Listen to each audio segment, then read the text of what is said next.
사무엘상 25장입니다. 구약성경 452쪽 사무엘상 25장 23절에서 33절까지의 말씀입니다. 제가 봉독하겠습니다.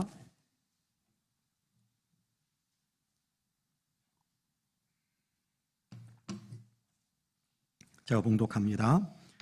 아비가일이 다윗을 보고 급히 나귀에서 내려 다윗 앞에 엎드려 그의 얼굴을 땅에 대니라. 그가 다윗의 발에 엎드려 이르되 내 주여 원하건대 이 죄악을 나 곧 내게로 돌리시고 여종에게 주의 귀에 말하게 하시고 이 여종의 말을 들으소서. 원하옵나니 내 주는 이 불량한 사람 나발을 개의치 마옵소서. 그의 이름이 그에게 적당하니 그의 이름이 나발이라. 그는 미련한 자니이다. 여종은 내 주께서 보내신 소년들을 보지 못하였나이다. 내 주여 여호와께서 살아계심을 두고 맹세하노니 내 주도 살아계시거니와 내 주의 손으로 피를 흘려 친히 보복하시는 일을 여호와께서 막으셨으니 내 주의 원수들과 내 주를 해하려 하는 자들은 나발과 같이 되기를 원하나이다. 여종이 내 주께 가져온 이 예물을 내 주를 따르는 이 소년들에게 주게 하시고 주의 여종의 허물을 용서하여 주옵소서. 여호와께서 반드시 내 주를 위하여 든든한 집을 세우시리니 이는 내 주께서 여호와의 싸움을 싸우심이요 내 주의 일생에 내 주에게서 악한 일을 찾을 수 없음이니이다. 사람이 일어나서 내 주를 쫓아 내 주의 생명을 찾을지라도 내 주의 생명은 내 주의 하나님 여호와와 함께 생명싸개 속에 쌓였을 것이요 내 주의 원수들의 생명은 물맷돌 던지듯 여호와께서 그것을 던지시리이다. 여호와께서 내 주에 대하여 하신 말씀대로 모든 선을 내 주에게 행하사 내 주를 이스라엘의 지도자로 세우실 때에 내 주께서 무죄한 피를 흘리셨다든지 내 주께서 침이 보복하셨다든지 함으로 말미암아 슬퍼하실 것도 없고 내 주의 마음에 걸리는 것도 없으리니 다만 여호와께서 내 주를 후대하실 때에 원하건대 내 주의 여종을 생각하소서 하니라. 다윗이 아비가일에게 이르되 오늘 너를 보내어 나를 영접하게 하신 이스라엘의 하나님 여호와를 찬송할지로다. 또 네 지혜를 칭찬할지며 또 네게 복이 있을지로다. 오늘 내가 피를 흘릴 것과 친히 복수하는 것을 내가 막았느니라. 아멘. 이 말씀에 큰 은혜가 있기를 원합니다. 할렐루야. 눈으로만 인사 한번 할까요? 옆에 분들과 하나님이 당신을 참 사랑하십니다. 눈으로만 인사 한번 합시다. 나도 당신을 사랑합니다. 한 번 더 인사할까요? 한 번 더 인사할 것 같이 다시 한번 인사합니다. 당신 참 괜찮은 사람입니다. 인사 한번 더 합시다. 참 괜찮은 사람입니다. 감사합니다. 사울에게 쫓기던 다윗이 600여 명의 식솔들을 데리고 바란 광야로 들어갑니다. 바란 광야는 갈멜 지역, 비옥한 땅 갈멜 지역 근처에 있는 그런 광야인데 그 갈멜 지역에는 다윗과 같은 유다 지파 사람으로 갈렙의 후손 가운데 한 사람인 나발이라는 사람이 살고 있습니다. 그는 지혜로운 여인인 아비가일과 함께 가정을 꾸리고 있는데 그는 굉장히 부유한 사람이었던 것 같아요. 많은 가축을 두고 많은 일꾼들을 두고 그렇게 자기의 생업을 꾸려가고 있는 사람인데 그런데도 불구하고 이 사람은 성품적으로 또 인격적으로 완고하고 행실이 약한 사람이었습니다. 다윗이 어쨌든 도망자의 삶을 살아가고 있기 때문에 곳곳에 갈 때마다 가장 우선적으로 생각해야 하는 것이 아마 안전한지 또 양식은 어떻게 구할 것인지 아마 이런 문제가 항상 그에게는 따라다녔을 겁니다. 양식 때문에 어려움을 겪으면서도 다윗은 자기 수하들에게 엄히 명령을 내려서 주변 사람들 특별히 나발의 생업에 절대 손을 대서는 안 된다라고 엄히 경계를 했고 도리어 혹시 그들이 도둑이나 강도들에게 위험을 당하고 위협을 당할 때가 있으면 너희가 적극적으로 나서서 보호해 주어라 라고 말해 놓은 상태입니다. 자, 그렇게 시간이 조금씩 흐르면서 나발이 양 3천여 마리나 되는 그 양떼의 털을 깎는 그런 날이 되었습니다. 양털 깎는 날은 목축업을 하는 사람들에게 있어서는 추수하는 날이기도 합니다. 성대하게 음식을 준비하여 이웃을 초청하고 함께 잔치를 이렇게 열고 그렇게 즐거워하고 기뻐하는 그런 어떤 날이지요. 이날 다윗은 자기 사람들을 이렇게 나발에게 보내어서 정중하게 음식을 좀 나누어 달라라고 간청을 하게 됩니다. 하나님의 평강을 기원하는 인사를 먼저 하게 하고 양털을 깎게 된 것을 축하하는 말을 하게 하고, 그리고 우리가 비록 이렇게 산에 타지에 같이 살고 있는 것은 아니지만 가까이 있어서 그동안에 한 번도 당신들에게 해를 끼친 적도 없고 당신의 양 떼나 당신의 염소 떼나 당신의 생업에 뭔가 문제를 가하려고 하는 사람들이 있으면 그들을 쫓아내서 당신들을 보호하면서 살았다라는 이야기도 하게 했습니다. 그러면서 이렇게 좋은 날, 당신을 우리가 찾아왔으니 우리에게 은혜를 좀 베풀어 달라. 생각해 보면 다윗이나 나발이나 다 같이 유다 지파 사람이니까 당신이 나이가 좀 더 있어 보이는데, 그러니까 어쩌면 다윗은 당신에게 아들 같은 사람일 수도 있을 테니까 다윗에게 음식을 좀 나누어 달라라고 부탁하더라라는 이야기를 하게 했습니다. 매우 정중하게 예의를 갖추고 그리고 스스로를 낮추면서 겸손하게 부탁을 하는 겁니다. 근데 이 부탁을 받은 나발이 좀 고압적이고 거드름을 피우고 그러면서 좀 모욕적인 언사를 쏟아놓습니다. 다윗이 누구며 이새의 아들이 도대체 누구란 말이냐? 요즘 자기 주인에게도 도망쳐 나와 여기저기 떠돌아다니는 종놈이 있다고 하던데, 다윗이 사울에게 쫓기고 있는 것을 그렇게 비유적으로 이야기하는 겁니다. 내가 어찌 내 떡과 내 물과 내 고기를 그런 놈에게 내줄 수 있단 말이냐? 어림없다. 이 이야기를 다윗이 전해 들었습니다. 다윗을 이새의 아들이라고 부른 것으로 보아서 다윗이 누구인지 전혀 모르는 사람은 아닌 것 같습니다. 다윗이 어떤 처지에 있다라는 사실도 모르지는 않습니다. 그럼에도 자비를 베푸는 것이 아니라 도리어 무시하고 모욕감을 안겨주는 그런 말을 그에게 쏟아부은 겁니다. 다윗이 몹시 화가 났습니다. 분노가 치밀어 올랐습니다. 자기 수하들을 무장시키고 자기도 칼을 차고 앞장서서 당장에 나발을 죽이겠다라고 그 산채에서 떠나서 나발을 향해 달려가기 시작합니다. 나발은 이제 꼼짝없이 죽을 판입니다. 이때 나발의 아내 지혜로운 아비가일이 달려나와서 길에서 길복판에서 다윗을 막아섰습니다. 나발이 다윗의 수하들을 모욕하며 돌려보낼 때 아비가일은 사실은 그 자리에 있지 않아서 상황을 전혀 모르지만, 그러나 그 상황을 지켜보았던 그 종 가운데, 하인 가운데 한 사람이 아비가일에게 와가지고 다윗의 수하들을 이렇게 보냈다, 아마 다윗이 화가 나서 쫓아올 것 같다라는 얘기를 들려주니까 아비가일이 달려나와서 다윗으로 하여금 더 이상 전진하지 못하도록 막아선 겁니다. 그리고 그 앞에 엎드리지요. 그리고 다윗을 진정시킵니다. 나발을 해치러 가는 발걸음을 돌리게 만들고 다윗의 분노를 가라앉게 만듭니다. 자칫 살인을 저지를 수 있을 만큼 분노했던 다윗이지만 아비가일로 인해서 아비가일이 했던 이야기를 통해서 그의 생각을 좀 바꾸면서 평온을 되찾을 수 있게 된 겁니다. 요즘 우리 사회도 분노를 자극하는 일도 많고 분노하는 일들도 굉장히 많은 것 같습니다. 분노에 관한 이야기, 특별히 분노하여서 폭력을 행하는 그런 뉴스가 심심치 않게 뉴스 시간에 올라오는 것을 보게 됩니다. 오래전 일입니다마는 어쩌면 이런 일이 있을 수 있을까라는 생각을 하게 만들었던 뉴스 하나가 많이 생각이 났습니다.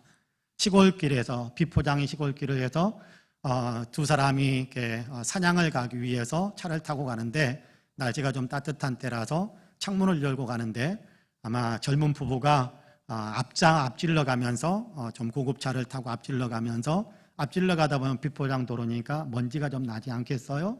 그러니까 먼지 날렸다고 쫓아가고, 그래서 앞장서고, 또 그러니까 젊은 부부가 또 앞장서기 위해 달려가고 또 먼지 서로 날리고, 그러는 과정 속에서 경쟁하듯이 엎치락 뒤치락 하는 어떤 그런 상황 속에서 사냥을 가던 사람들이 총을 꺼내서 그 젊은 부부를 쏴버렸어요.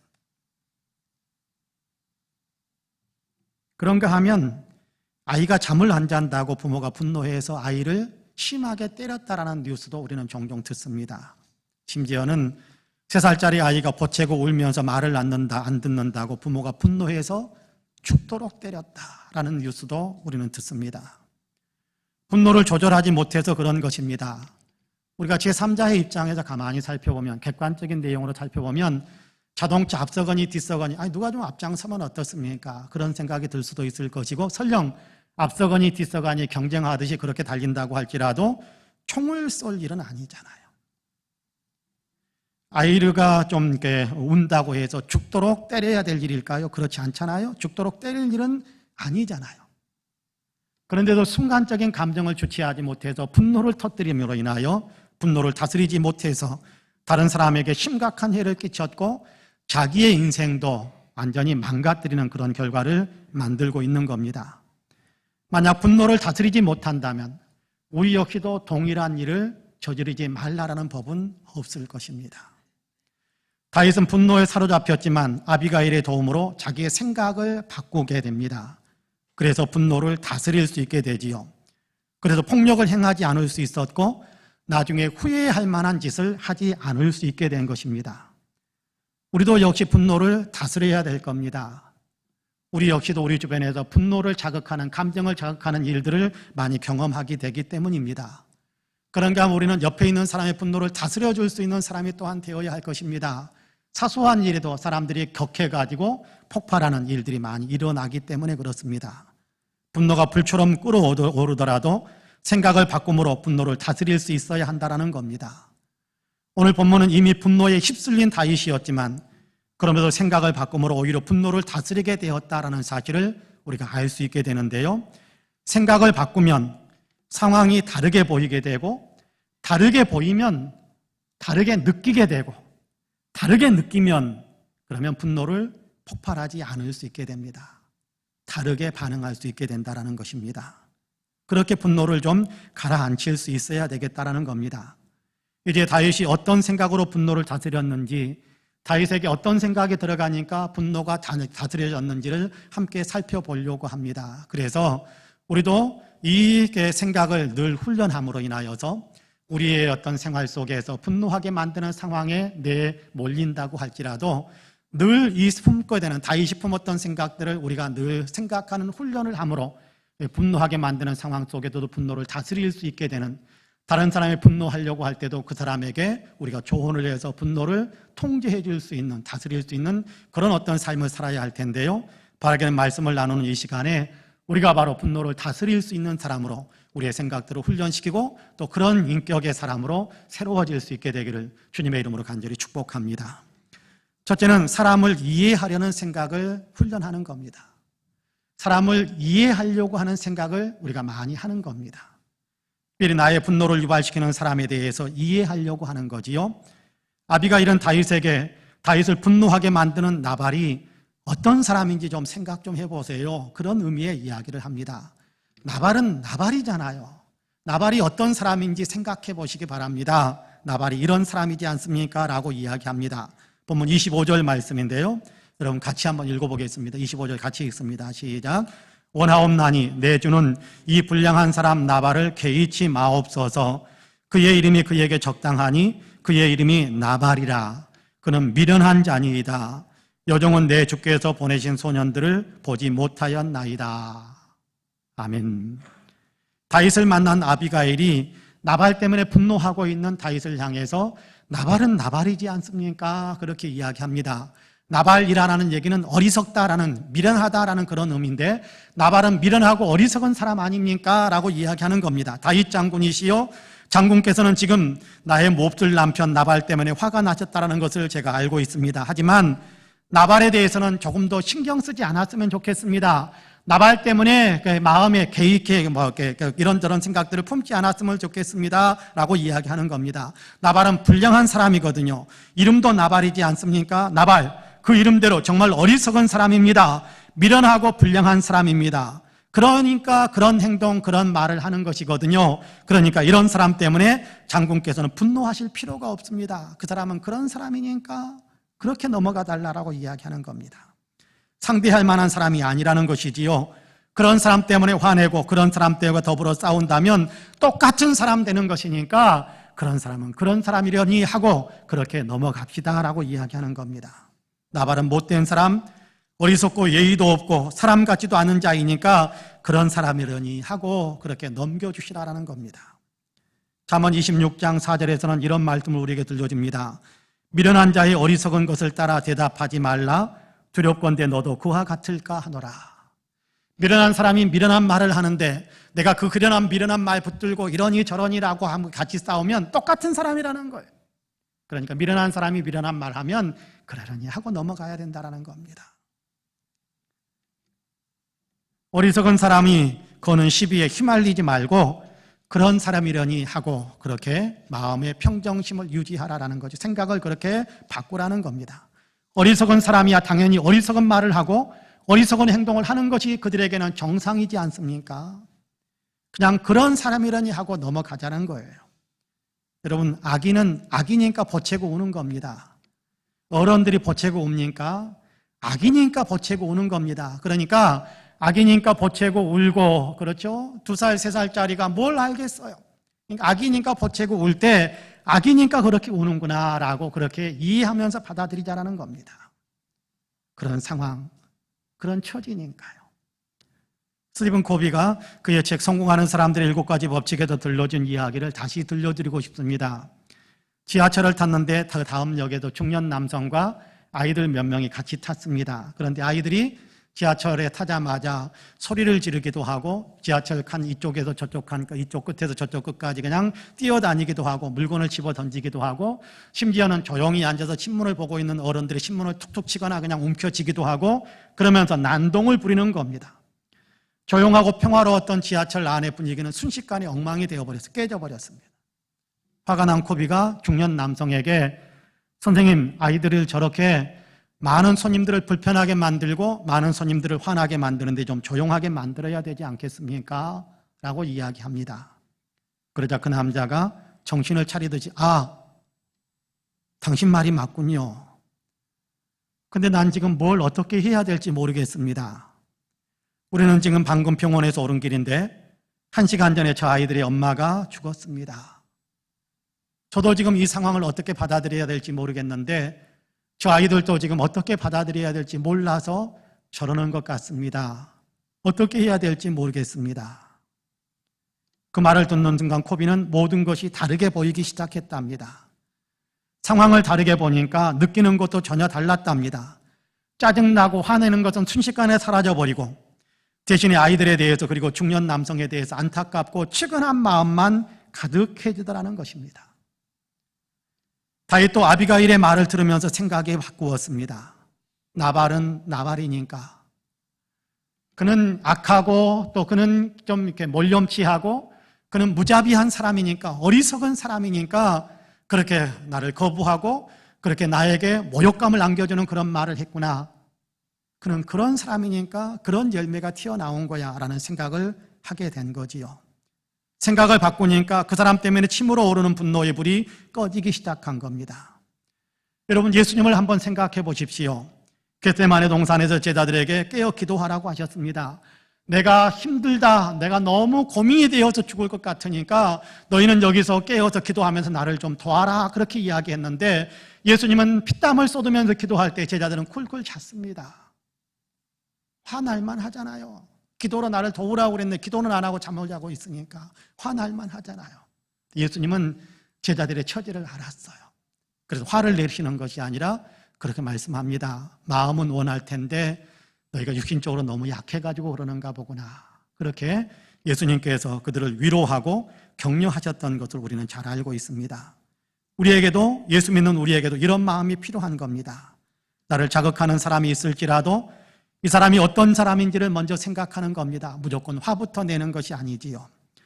나에게 시비를 걸거나 분노하거나 나에게 상처를 안길 만한 언행을 한다고 할지라도 그냥 상처 입고 같이 부르르 떨고 일어나는 것이 아니라 그 사람이 상처가 많아서 그렇구나. 분이 다른 사람에게 상처 주는 사람은 그 마음속에 그보다 더 큰 상처가 있기 때문에 다른 사람에게 상처를 입힌다, 그런 얘기를 하거든요. 그러니까 상처 입히는 말과 행동을 한다면 저 사람은 나보다 상처가 더 큰 상처가 있는 사람이구나 라고 이해해 주자라는 거예요. 이해해 주자. 평상시 같지 않게 저렇게 급박하게 뭔가 이렇게 나에게 향해서 좋지 않은 말들을 쏟아내면 저 사람이 지금 심각한 문제가 있는가 보다라고 이해해 주자라는 거예요. 그 사람은 그러려니, 그 사람은 그런 조금 좋지 않은 상황에 있는가 보구나, 이 사람이 많이 아픈가 보구나, 이해하려고 하는 마음을 먼저 훈련하자라는 겁니다. 분노가 치밀어 오를 때 갑자기 그 생각하려고 하다 보면 잘 안 될 수 있을 테니까 우리가 평상시에 다른 사람을 이해하려고 하는 마음의 훈련을 하자라는 겁니다. 그러면 나를 자극하는 일들이 일어날 때 오히려 우리는 예수님을 닮은 마음으로 온유하게 대해줄 수 있는, 분노로 대응하는 것이 아니라 온유로 그 사람들을 품어줄 수 있는 그런 삶을 살아갈 수 있게 될 겁니다. 세상은요, 우리 마음과 같지 않아서 분노로 하게 만드는 자극들이 얼마나 많이 오는지 모릅니다. 그때마다 분노한다면 우리의 인생이 망가져 버릴 거예요. 그런 것이 아니라 분노하게 만드는 자극을 가한다고 할지라도 그러려니 뭔가 사정이 있는가 보다, 뭔가 아픔이 있는가 보네, 먼저 그 사람을 이해해 주려고 하는 그런 마음을 훈련함으로 분노하게 만드는 사회 속에서 우리는 온유함과 평안함을 유지하면서 살아갈 수 있는, 도리어 분노를 다스릴 수 있는 우리 사랑하는 모든 성도님들이 되시기를 주님의 이름으로 간절히 축복합니다.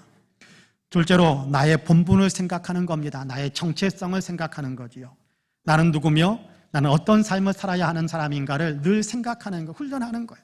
나는 이런 사람이다, 나는 이렇게 살아야 된다라는 사실을 늘 생각하는 겁니다. 다윗은 모욕당하고 거절당했다라는 생각에 불같이 분노하며 나발을 죽이겠다고 나섰습니다. 분노하는 그 순간 정체성을 잃어버린 거예요. 이때 아비가일은 다윗이 어떤 사람인가를 생각하게 만듭니다. 그래서 그의 생각을 바꾸어 주지요. 그래서 분노의 불을 끌 수 있게 만듭니다. 본문 28절과 29절 말씀을 같이 한번 읽어볼까요? 28절과 29절 같이 읽습니다. 시작. 주의 여종의 허물을 용서하여 주옵소서. 여호와께서 반드시 내 주를 위하여 든든한 집을 세우시리니 이는 내 주께서 여호와의 싸움을 싸우심이요 내 주의 일생에 내 주에게서 악한 일을 찾을 수 없었음이니이다.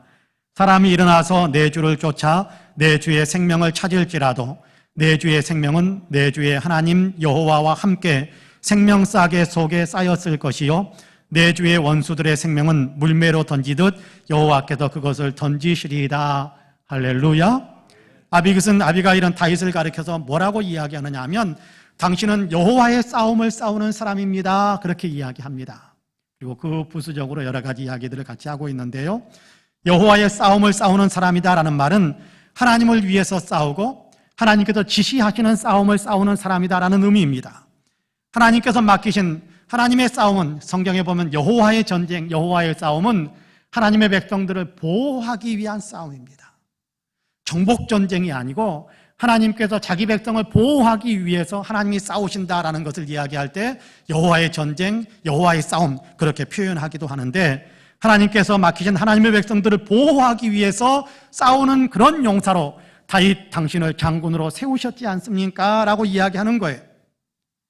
다윗은 지금 나발에게 모욕당했다는 생각만 하고 있는데, 나발에게 거부당했다는 생각만 하고 있는데, 그래서 화가 나고 안갚음을 해야겠다라고 생각하고 있는데, 이런 다윗에게 아비가일은 당신은 개인적인 안갚음을 위해서 싸우는 사람이 아니라 당신은 여호와의 싸움을 싸우도록 하나님께 세움을 받은 사람입니다.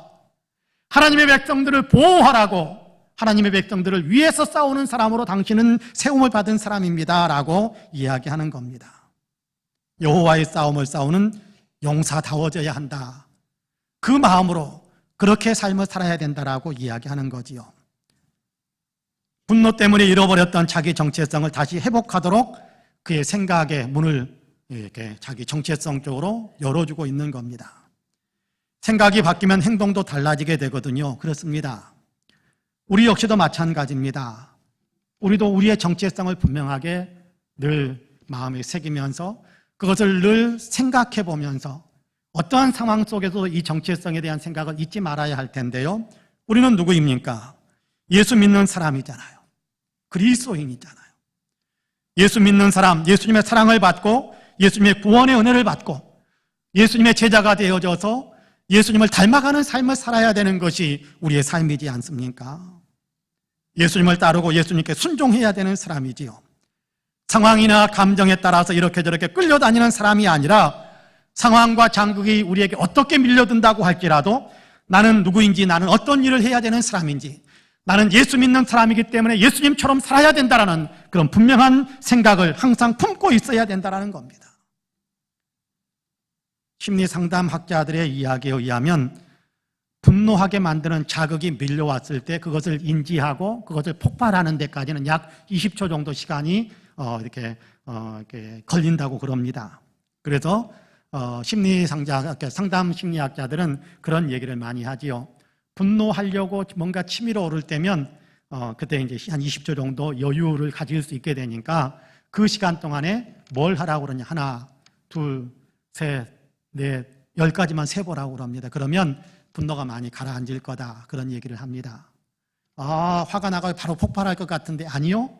누구에게나 조금만 훈련을 하면 누구에게나 자극이 오면 그것을 인지하고 그것을 폭발하기까지는 20초 정도 시간이 있다는 거예요. 그러니까 바로 자극이 올 때마다 곧바로 폭발하려고 하지 마시고 그 시간 동안에 잠깐 시간을 내서 20초 정도는 폭발하지 않고 견딜 수 있는 힘이 있으니까 우리에게 하나, 둘, 셋, 넷 한번 세워보라는 거예요. 그러면 나를 분노하게 만드는 자극으로 밀려왔던 것들보다 하나, 둘, 세는 시간 겉으로 우리의 생각의 문이 살짝 열리면 분노를 다스릴 수 있게 된다는 겁니다. 여러분, 예수 믿는 우리에게는 더 좋은 방법이 있어요. 이 20초 동안에 주님을 생각하는 거, 주님을 바라보는 거, 기도의 문을 여는 거. 주님, 제 마음에 화가 밀리는데 주님 도우셔서 분노를 이겨낼 수 있도록 도와주십시오. 주님, 제 마음 속에서 막 붕글붕글 끓어오르는데 평안하도록 도와주십시오. 주님, 제가 막 폭발할 것 같은데 주님, 제가 누구인지를 생각하고 모든 것을 이겨낼 수 있도록 이 시련을, 이 시험을, 이 유혹을 이겨낼 수 있도록 도와주십시오. 기도하는 것입니다. 그러면 다르게 반응할 수 있는 힘, 분노나 유혹을 뿌리칠 수 있는 힘을 얻을 수 있게 될 것입니다. 한국 해외선교회 아시아 선교부에서 발행하는 아시아 기도라는 잡지가 있습니다. 거기 제 91호에 보면 이런 사연이 실려 있습니다. 일본에 있는 미국의 대기업이 그 회사의 최고 경영자에 알맞은 사람을 찾고 있었습니다. 그러니까 지사를, 미국 기업이 일본의 지사를 이렇게 세우고 그 지사를 운영해 갈 수 있는 경영자를 세우고 싶어 한 거지요. 그래서 어떤 사람이 적합할까 사람을 찾는데 젊고 똑똑하고 정직하고 진취적이면서 동시에 절대적으로 신뢰할 만한 사람, 경영 능력도 갖추고 또 일본에서 사업을 해야 되니까 일본어에도 좀 능통한 사람이어야 되겠다라는 기준을 정하고 오랜 시간 탐문하면서 사람들을 조회하고 사람들을 이렇게 살펴보면서 마침내 한 사람을 찾았습니다. 그 대상자로 선발된 사람은 일본에 와 있는 미국인 선교사였습니다. 회사에서는 많은 좋은 조건들을 그에게 제시하면서 이 지사야, 경영자가 좀 되어달라고 부탁을 했는데 그는 단번에 못한다고 거절을 했습니다. 2번 찾아오고 3번 찾아왔습니다. 2번째 찾아올 때는 훨씬 더 좋은 조건들, 그리고 3번째 올 때는 상상할 수 없는 파격적인 조건을 제시하면서 그렇게 경영자가 되어달라고 부탁을 했는데 그는 끝까지 거절을 합니다. 그 이유를 좀 말해달라고 하니까 이 선교사는 간단하게 이렇게 이야기했습니다. 당신들이 제시하는 연봉이나 대우는 너무너무 훌륭합니다. 정말 탐이 날 정도입니다.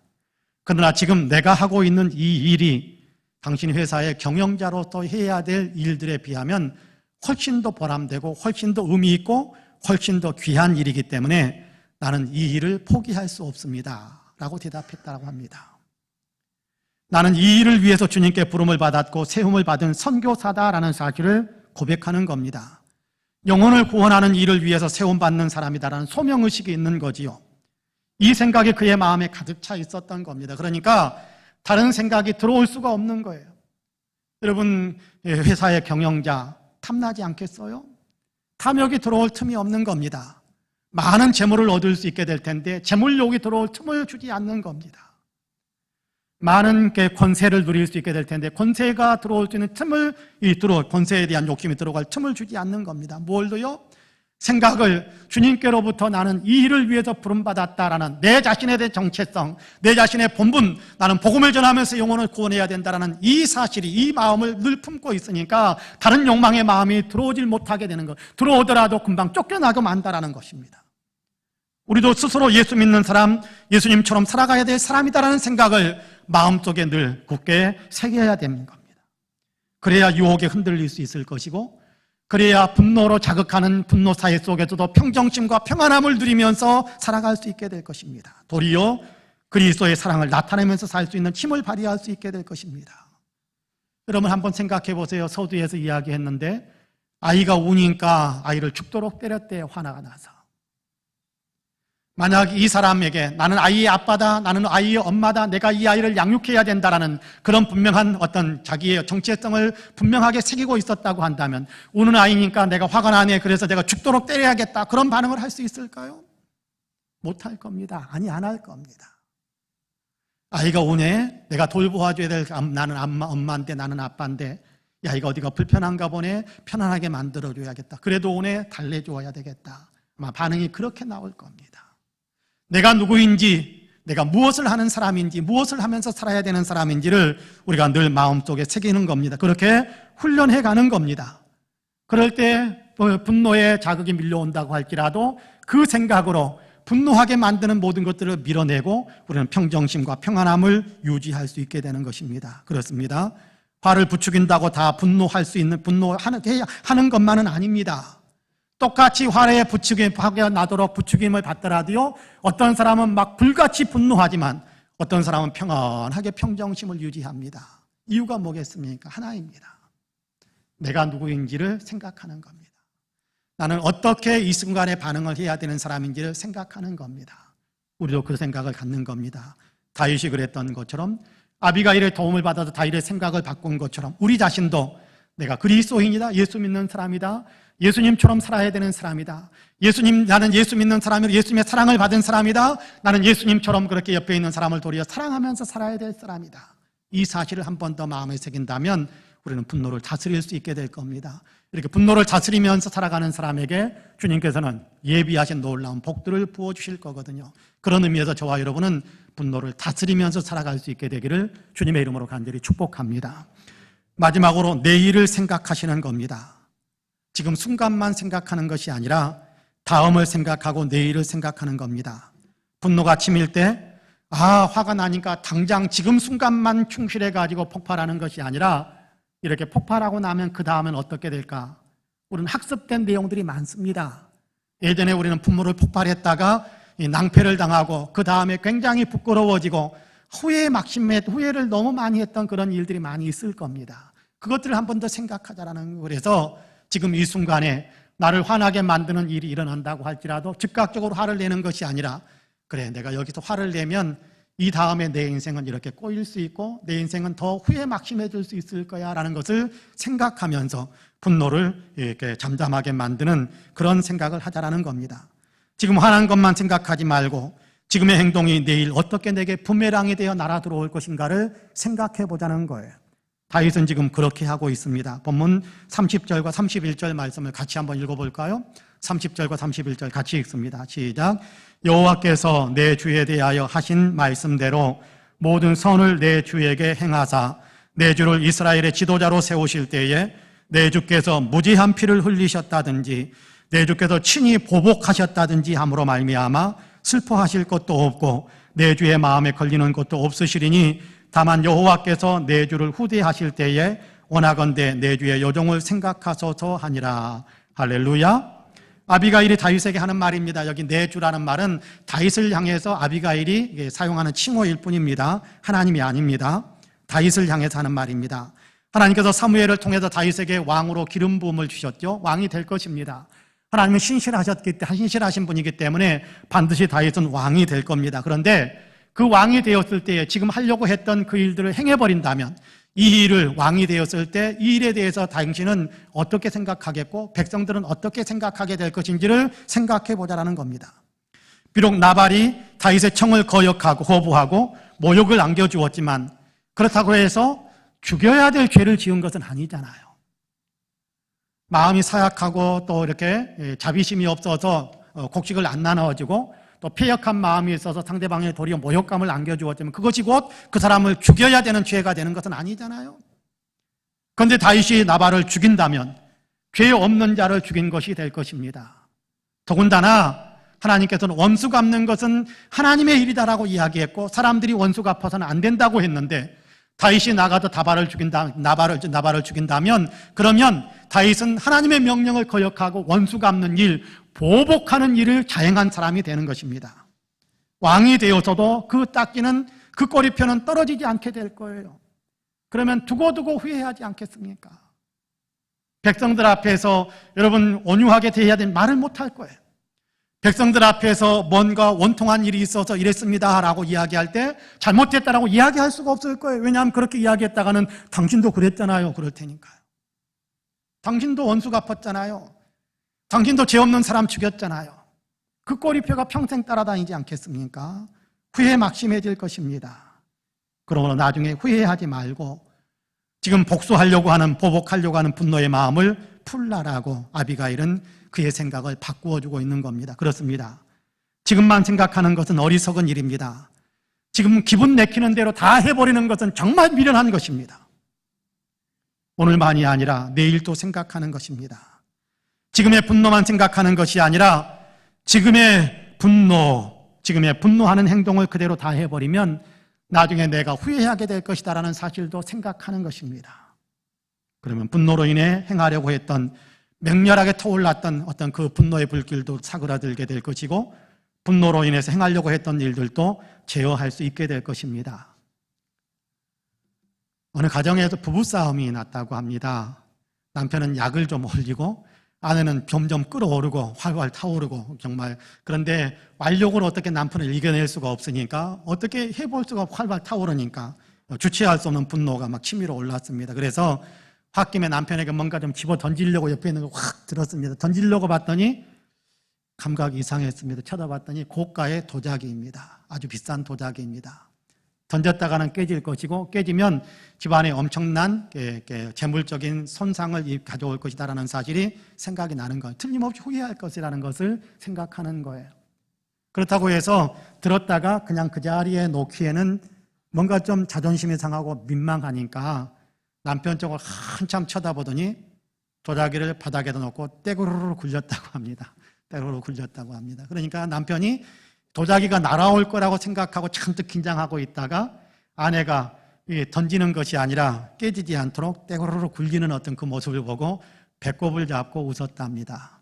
남편이 웃으니까 아내도 같이 웃게 되고 그래서 부부싸움도 끝나고 다시 평화로워질 수 있다라는 그런 얘기를 들은 적이 있습니다.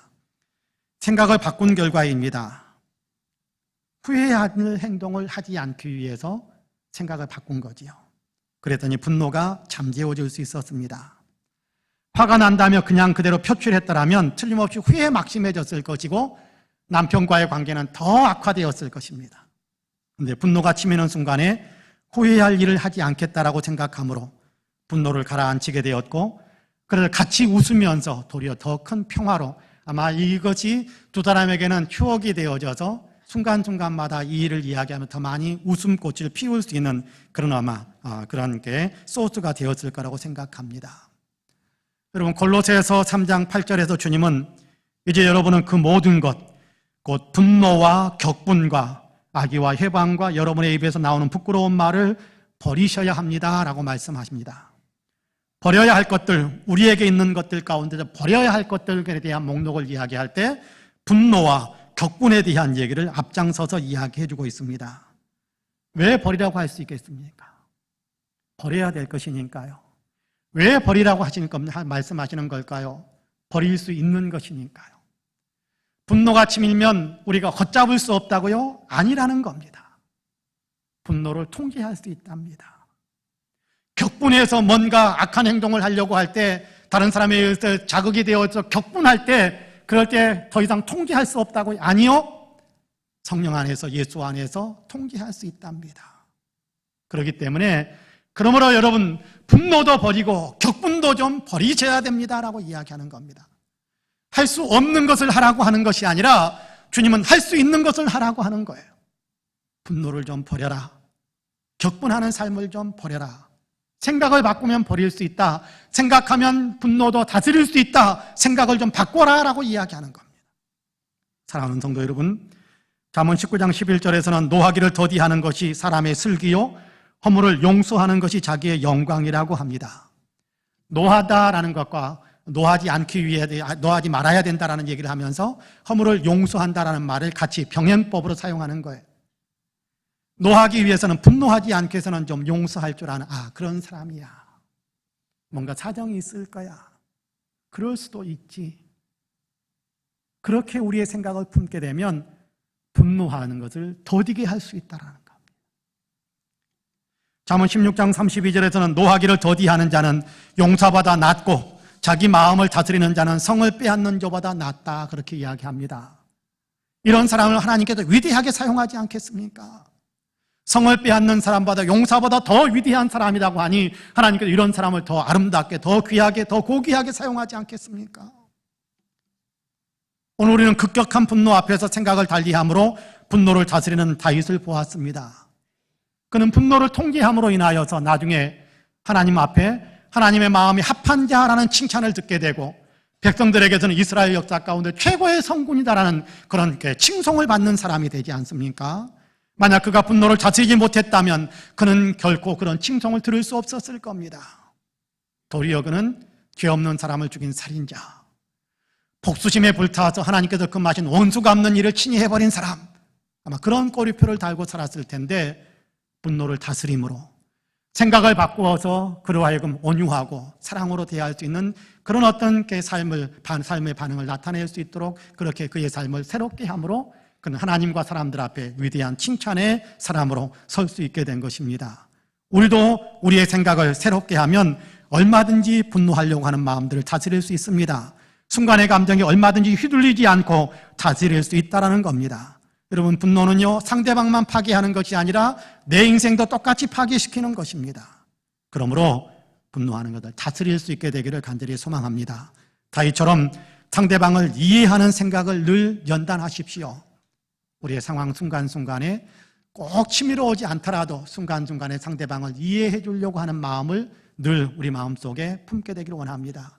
상대방을 이해하는 생각을 키워가는 겁니다. 내가 어떤 사람인가, 예수 믿는 사람, 예수님의 사랑을 받은 사람, 예수님처럼 살아야 될 사람이다라는 사실을 생각을 늘 우리의 마음속에 품게 되시기를 바랍니다. 뿐만 아니라 내가 이 일을 했다가는 후회할 수도 있을 테니까 후회할 일을 하지 말아야지라는 어떤 생각의 훈련들을 행하시기를 바랍니다. 이 생각의 훈련을 하는 것은 성령의 감동 가운데서 살아가는 겁니다. 성령의 은혜로 이런 우리의 마음의 생각들을 훈련하심으로 우리가 분노를 다스리고 분노를 이기는 자에게 주시는 하나님의 위대한 축복을 우리의 삶 속에서 이렇게 더욱더 풍성하게 누리면서 온유한 자는 땅을 기업으로 차지하게 될 것이다라고 주님은 말씀하셨는데, 영향력을 더 많이 넓혀가는 분노를 온유함으로 다스리셔서 더 영향력을 키워가시는 우리 사랑하는 모든 성도님들이 되시기를 주님의 이름으로 간절히 축복합니다. 아멘. 기도하겠습니다. 사랑과 은혜가 풍성하신 하나님, 오늘도 우리를 주의 말씀 앞에 세우시고 하나님, 세상의 상황과 여건과 분위기가 우리를 향해서 충동질하고 화내게 만드는 그런 분위기 속에 우리가 놓여 있지만, 그럼에도 불구하고 그 가운데에서 분노하지 않고 도리어 온유하게 사랑으로 그리스도의 향기를 끼치는 사람으로 일어설 수 있도록 우리에게 길을 가르쳐 주시니 감사합니다. 하나님, 우리가 마음의 생각들을 이렇게 훈련할 수 있도록 도우시고 그 훈련을 통해서 우리가 분노를 다스림으로 하나님께 더 귀하게 쓰임받고 주님의 영광을 더 크게 드러내고 주님께서 약속하신 더 많은 영향력을 끼치며 살아갈 수 있는 귀한 삶을 살게 하여 주옵소서. 감사드리며 예수님의 이름으로 기도하옵나이다. 아멘. 함께